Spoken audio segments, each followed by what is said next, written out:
नमस्कार प्रशिक्षकों, सभी का बहुत बहुत स्वागत है आपके अपने करंट हेवन के यूट्यूब चैनल पर। हम यहाँ पे बात करने वाले हैं, एक अपडेट है बीपीएससी की तरफ से। ध्यान से सुनिएगा, अंत तक बने रहिएगा। जो आपके लिए और हमारे जो एक तरह से विद्यार्थी हैं यानी परीक्षक हैं, जो एक तरह से पेपर देने वाले हैं बिहार का, उनके लिए बहुत ज़्यादा एक तरह से ज़रूरी सूचना है। तो आप लोग अंत तक बने रहेंगे। पहले तो यह बच्चों, अगर देखा जाए एक तरफ जो बीपीएससी है बिल्कुल एक्टिव है, आचार संहिता के बीच में भी, चुनावी घोषणा के बीच में भी। लेकिन अगर वहीं उत्तर प्रदेश की बात करें तो बिल्कुल सुस्त आत्मा की तरफ पड़ी हुई है।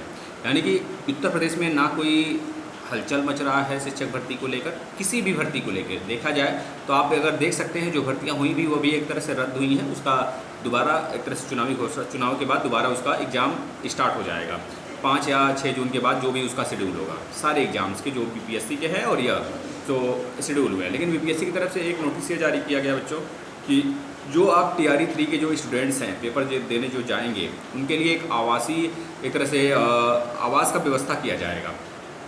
और प्लस जो उनके एग्ज़ाम सेंटर होंगे वह बड़े बड़े जो वहाँ के कोचिंग सेंटर्स होंगे उनकी यहाँ भी एक तरह से रजिस्टर्ड होगा। समझ रहे हैं? यानी कि एक बड़े पैमाने पे बीपीएससी यानी बिहार द्वारा एक तरह से इस समय चुनाव के समय भी अपनी तैयारी को बरकरार रखा जा रहा है। यानी कि इससे यह पता चलता है कि बीपीएससी कितना ज़्यादा एक्टिव है एग्ज़ाम्स वगैरह को लेके। यानी वह तो बात की बात है कि चुनाव का माहौल आगे भी क्रिएट है बीपीएससी यानी बिहार में, इस वजह से ऐसा कुछ बना हुआ है। लेकिन है तो हमारे यहाँ उत्तर प्रदेश में चुनावी माहौल होने के बाद भी ऐसा कुछ नज़ारा हमको देखने को नहीं मिल रहा है।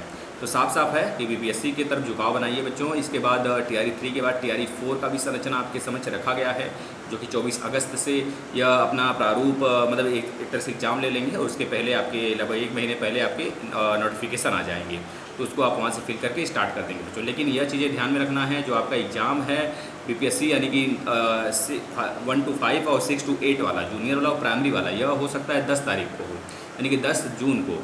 ठीक है, जून जुलाई मई के बाद अप्रैल मई जून, तो 10 जून को, 10 जून के आसपास में या फिर 10 या फिर 11 जून को आपका यह 1 to 5 और 6 to 8 हो जाएगा। इसके बाद एक दिन बाद 11 या फिर 12 को आपका हो जाएगा 9 to 10 और 11 to 12 का बच्चों। ये चीज़ें रही आपके समझ। अगर सूचना आपको इम्पॉर्टेंट लगा हो तो शेयर करिए, ज़्यादा से ज़्यादा अन्य बच्चों तक पहुँचाइए।